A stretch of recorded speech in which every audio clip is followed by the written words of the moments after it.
दोस्तों, आप संजय कुमार श्रीवास्तव के साथ और मुस्कान इंडिया न्यूज में फिर आपका एक बार स्वागत है। मैं आपको ले जाता हूं हर क्षेत्र, हर मोहल्ले, हर इलाके। तो आज मैं लेके आया हूं नजफगढ़ क्षेत्र के अंदर, और कौन सा गांव है, कहां हम बैठे हुए हैं और कितने समाज सेवी यादव जी हमारे पीछे बैठे हुए हैं। बात करेंगे हम यादव जी से। हम जितनी तारीफ करें यादव जी की बहुत कम है, क्योंकि मैं बता दूं कि पूर्व निगम पार्षद भी रहे, कांग्रेसी समाज सेवी रहे और लोगों की काफी दिग्गज सेवा की और गांव से जुड़े हुए। आज इनका भव्य एक वाटिका भी बना हुआ है जहां पे पूरे गांव वाले अपनी पूरी सेवा उठाते हैं यहाँ पे। तो बात करेंगे यादव जी से। यादव जी हमारे पीछे बैठे हुए। यादव जी बहुत बहुत स्वागत है। नमस्कार हमारे मुस्कान इंडिया न्यूज में। तो एक बार हमारे दर्शक को पूरा एक बार परिचय बताएं।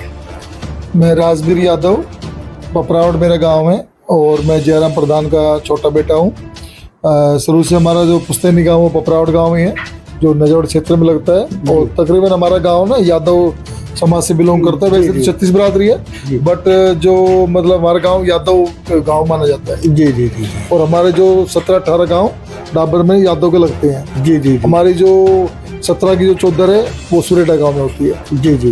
तो यादव जी मैं बात करूंगा बाल अवस्था की। उस टाइम पे आपका कैसा नेचर और कैसा विचार, क्या कार्य था आपका कि जो उस टाइम पे आप लुप्त हुए? मैं शुरू से ही बालावस्था से ही मेरे फादर मतलब थोड़ा सामाजिक थे, और जब वो मतलब छोटी उम्र में 40 साल के थे तभी पूरे सामाजिक उसमें आ गए थे। और समाज में आने के बाद मतलब जैसे मेरे भाइयों ने काम संभाल लिया, जब भी वो उसके बाद वो तुरंत समाज में आ गए थे और सामाजिक कार्यों में मेरे पिताजी लीन हो गए थे जी। समाज का कोई भी काम था, उसका छोटा बच्चा भी आता था समाज काम के लिए, तो पंचायत के लिए किसी कोई काम होता था तो वो चले जाते थे। घर के काम को इतना वो ना देखे, समाज के काम को ज्यादा तवज्जो दिया, उनको महत्व दिया। जी जी। तो आपको अपने पिताजी को देख के प्रेरणा मिली? यस, उसी से समाज मेरे सेवा से? पिताजी फिर उसके बाद प्रधान बन गए, 78 में प्रधान रहे वो, और प्रधान नहीं रहते हुए मतलब समाज सेवा में लीन हो गए। घर का कार्य किया तब तक बहुत अच्छा किया, उसके बाद समाज सेवा में लग गए, तो फिर समाज नाम हो गया। प्रधान थे तो गांव के लोग, दूर दराज के लोग भी, गांव के लोग भी आते थे, तो मैं उनसे वहीं से प्रेरित होते, फिर मेरे भी मन समाज सेवा में जाने का हो गया। जी जी जी, वहीं से प्रेरणा मिल गई और वहीं से शामिल हो गए। जी बिल्कुल। तो यादव जी क्या लगा, संपूर्ण संपन्न, घर द्वार ठीक, बाल बच्चे ठीक, काम धंधा ठीक, क्या लगा कि मैं एक समाज सेवा, राजनीति में जाऊं, वो भी एक समाज सेवा हो गई, मैं राजनीति में जाऊं और लोगों की सेवा करूं, निगम पार्षद बनूं, क्या लगा? मतलब मेरे का यही भाव रहा, देखो अपने लिए सब जीते हैं, लेकिन मेरा समाज के लिए भी कुछ करना चाहिए, जनता के लिए, गरीबों के लिए, जितना भी हो जाए वो भी हमें उसका ध्यान देना चाहिए। समाज का प्रति भी हमारा दायित्व बनता है।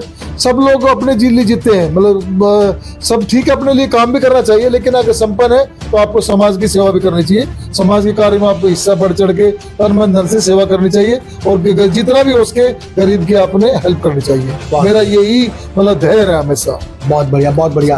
तो यादव जी उस टाइम का दौर था, उस टाइम पे जो कांग्रेस थी, हमारी पार्टी कांग्रेस थी, और कांग्रेस पार्टी से अचानक से कांग्रेस पार्टी लुप्त हो जाना, कारण क्या रहा? राजनीति मुद्दे की बात करके वो पूछूंगा। देखिए, तो मतलब परिवर्तन ही संसार का नियम है। मतलब कांग्रेस ने बहुत साल राज किया, तो चलता रहा, लेकिन परिवर्तन, लोगों को परिवर्तन चाहिए। तब लोगों को लगा भाई, मतलब देखो कोई भी चीज है, हर आदमी उब जाता है, मतलब 10 साल में, 5 साल, 15 साल, 20 साल में, 70 साल कांग्रेस ने राज किया, तो लोगों का वो तक भी अभी बीजेपी को मौका देना चाहिए, या आम आदमी पार्टी है उनको मौका देना चाहिए। तो लोग परिवर्तन चाहते थे, तो परिवर्तन चाहने के कारण मतलब ये बदलाव आया है, मतलब लोगों का झुकाव बीजेपी की तरफ आ गया। जी जी। क्या लगता है कि पार्टी बदलने से कोई नुकसान या फायदा हुआ?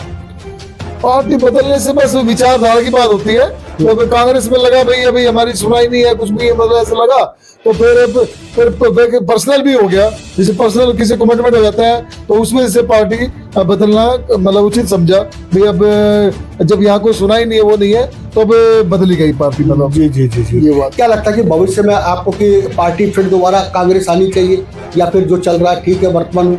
नहीं, देखो मैं भी अभी फिलहाल में कांग्रेस छोड़ के मैं बीजेपी में आ गया हूँ। अच्छा। मतलब लेकिन हमें काम अच्छा चाहिए, जनता के प्रति जो सरकार समर्पित है, जो जनता की सुनवाई, जन सुनवाई करे और जनता के काम करे, लोग तो उसी को वोट करेंगे ना। जो भी मतलब जनता का काम होंगे, सर्वोपरि मतलब होगा, उसी को वोट की जाएगी, वही पार्टी सरकार बनाएगी, और वही आगे जो काम करेगी वही चलेगी आगे। यहाँ पार्टी डिपेंड नहीं करती, पब्लिक को अपनी चिंता है कि हमें रोड, नाली, पार्क, सुविधा सभी चीज चाहिए, स्कूल चाहिए। पहले है ना, जनता इतनी पढ़ी लिखी नहीं थी, अब सब समझदार हो गए जी, जी। हैं। अब लोगों को विकास चाहिए, डेवलपमेंट चाहिए, जहाँ जिसको डेवलपमेंट लगेगा वहां पे वोट देगा। पहले क्या होता था, एक मुखिया आदमी घर में होता था, वो जिसको कहता था पूरा घर, पूरे उसके बेटे, पोते, बहू सब उसी की वोट डालते थे। अब ऐसा नहीं है, अब तो एक ही परिवार में 4 जने हैं, तो 4 जगह अलग अलग वोट डाल दिए। अब सब समझदार हो गए, जिसको जहाँ अच्छा लगता है वहाँ वोट करता है। बहुत बढ़िया, जागरूक हो चुकी है, शिक्षित हो चुकी है। बिल्कुल बिल्कुल, बहुत बढ़िया। तो यादव जी अपने गांव में, अपने क्षेत्र में, क्या नाम हो गांव का अपना? पपरावट गाँव जी हमारा। पपरावट गांव के अंदर क्या कमियां लगती है कि आपको लगता है कि कुछ कमियां रह गई है, ये पूरा होना चाहिए? पपरावट गांव में देखो कमी तो हमेशा रहती है, कुछ ना कुछ, कभी संपूर्ण तो कभी नहीं हो सकता। जैसे बस की कमी है, हमारे पहले बस चलती थी नजबड़ से और पपरावट से तिलक नगर, मोती नगर हमारा, लेकिन रोड भी थोड़ा कंजेस्टेड हो गया, तो एक तो हमें देवी बस चाहिए मेन कम से। हालांकि इधर अभी साइड से चलने लगी है, पीटी की दुकान से और रेवला होती हुई जाती है, पहले पपरावट से नजर होती हुई जाती थी, तो रोड थोड़ा भीड़ा होने के बड़ी नहीं चलती, तो हमें देवी बस मिल जाए वहाँ पे।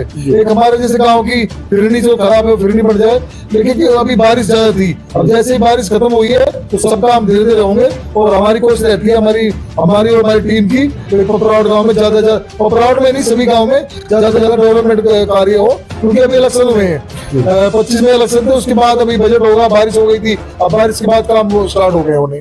तो उम्मीद हमें सब काम होंगे, हमारे सारे काम पूरे होंगे। सारे काम पूरे होंगे। बहुत बढ़िया। सरकार हमारी बीजेपी है जो लगी हुई है, और नरेंद्र मोदी के नेतृत्व में पूरे भारत में डेवलपमेंट हो रहा जी। है। खाली पपरावट में नहीं, पूरे दिल्ली में, पूरे हर एक क्षेत्र में, हर स्टेट में काम हो रहे हैं। तो लोग अभी कुछ ऐसी कोई बात नहीं है।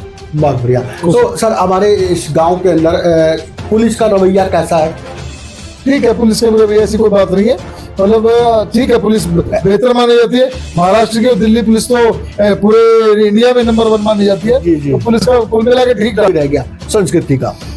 मानते हैं, पहले संस्कृति थोड़ी बच्चे थोड़ा झुका करते थे, लेकिन अभी मीडिया वीडिया सब ये लगा के ना, अब बच्चों को मतलब उस पर ज्यादा ध्यान है, मतलब अपने डेवलपमेंट पे उस पर ज्यादा है। संस्कार थोड़े कम हो रहे हैं, लेकिन अब भी ऐसे संस्कारी बच्चे हैं, बिना कहे भी अब भी पैर छूते हैं।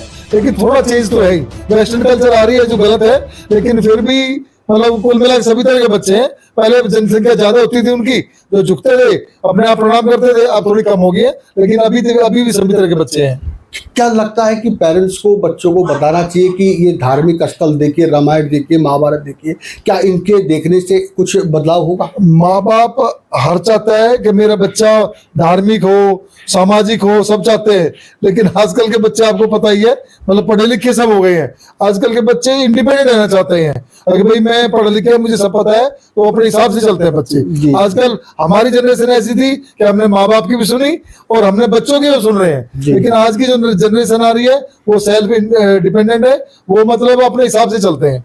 मतलब पेरेंट्स पे या बड़े बड़े कम ही ध्यान देते हैं। ये आजकल चल रहा है। क्या पढ़ना लिखना ठीक है, शिक्षा जरूरी है या फिर गलत है? बहुत अच्छा है, पढ़ना लिखना तो सबको चाहिए। जी जी। हर इंसान को पढ़ना लिखना चाहिए। पढ़ेगा लिखेगा तो ज्यादा डेवलपमेंट होगी, सीखेगा समझदार होगा, तो पढ़ना लिखना तो लाइफ में बहुत आवश्यक है, सबको पढ़ना लिखना चाहिए। कहीं ना कहीं कहा गया है कि ज्यादा अगर इंसान पढ़ ले या फिर ज्यादा शिक्षित हो जाए तो उसका दिमाग इतना ज्यादा मतलब पंचुअल हो चुका है कि अपने दादा दादी को उठा के वृद्धाश्रम में डाल देना, माता पिता की सेवा ना करना, वो तो बहुत ही गलत है। देखो, जिस माँ बाप ने आपको इतना पढ़ा लिखा के इतना बड़ा किया है, आप उसी की अगर सेवा नहीं कर रहे हैं तो धिक्कार है, फिर उसके लानत है, मतलब वो गलत है, ऐसा नहीं होना चाहिए। जितना ज्यादा पढ़े लिखे हो आप, उतनी माँ बाप की ज्यादा सेवा करनी चाहिए, तीर्थ घुमाना चाहिए। और जो माँ बाप की सेवा नहीं करते ना, तो सब बेकार है। फिर मतलब माँ बाप ऐसा होता है जो जन्मदाता है आपका, अगर आप उसी के संस्कार, अच्छे संस्कार लेकर उनकी सेवा नहीं की माँ बाप की, तो पूजा पाठ तीर्थ स्थान आपके सब बेकार है, कोई फायदा नहीं है। सबसे पहला पूजा पाठ संस्कार तीर्थ है, वो माँ बाप की सेवा है। क्या यादव जी कभी आप जो है अपने दादा दादी की गोद में लेटे कहानियां सुनी? जरूर जरूर, मैं तो बहुत इंस्पायर्ड होता हूँ अपने माँ बाप से। मेरे फादर प्रधान रहे और सभी जानते हैं, सभी लोग जानते हैं, बहुत इंस्पायर्ड हूँ मतलब। और उनके नक्शे कदम पे चल के जो उनके छूटे हुए काम है उनको भी मैं आगे बढ़ाना चाहता हूँ। सामाजिक सेवा में बढ़ चढ़ के हिस्सा लेता हूँ, हर जगह हिस्सा लेता हूँ सामाजिक सेवा में। क्या मानते हैं कि नेट इंटरनेट ठीक है, उपकरण टेक्निकल वो भी ठीक है, सिस्टम जो आ गए कंप्यूटर वगैरह वो भी ठीक है, लेकिन क्या दादा दादी की कहानी आज भी सुननी चाहिए? क्या उनके साथ बैठना चाहिए? नेट इंटरनेट अपनी जगह ठीक है, अगर आप उसमें सही चीजें देखते हो तो सही है, गलत चीज सब कुछ है उसमें, सही भी है गलत भी है। जो कोई सही जो पकड़ता है वो सही है, अगर गलत पकड़ रहा है तो गलत है। और उनके साथ साथ अपने माँ बाप को, भाई बंद को, भाईचारे को कभी भी नहीं भूलना चाहिए। नेट अपनी जगह है, लेकिन भाईचारा अपनी जगह है। गांव का सामाजिक काम इनको कभी नहीं भूलना चाहिए। माँ बाप, भाई बंद, दोस्त बहन को अपने याद रखना है, उनके साथ भी समय व्यतीत हमें करना चाहिए। जी जी जी। उस टाइम की बात करें जब आप बाल अवस्था में थे, किशोर अवस्था में आए, तो आपने शायद वृद्धाश्रम नहीं देखा था, लेकिन अब जगह जगह वृद्धाश्रम बन गए। क्या लगता है कि आपको ठीक है ये गलत? देखो, अगर है तो ठीक है, अगर मान लो घर में सेवा नहीं हो रही है तो एक आश्रम जगह तो माँ बाप को कम से कम वहां सेवा पानी हो रही है, लेकिन ये मेरे हिसाब से नहीं होना चाहिए। हर बच्चे को अपने माँ बाप की खुद सेवा करनी चाहिए, वृद्धाश्रम में कभी नहीं भेजना चाहिए। ये पाप है, गलत है, इसे ऐसा नहीं होना चाहिए। खुद सेवा अपने हाथ से अपने माँ बाप की सेवा करे बच्चा, बेटा बहू सेवा करे, बोल चाल रहे, राम राम रहे उनको। तो अगर राम राम भी आप सुबह शाम कर लेंगे ना तो भी खुश हो जाएंगे। माँ बाप को कभी नहीं भूलना चाहिए, हमेशा शायद उनकी सेवा पानी करते रहना चाहिए, हमारा फर्ज है ये। जी जी।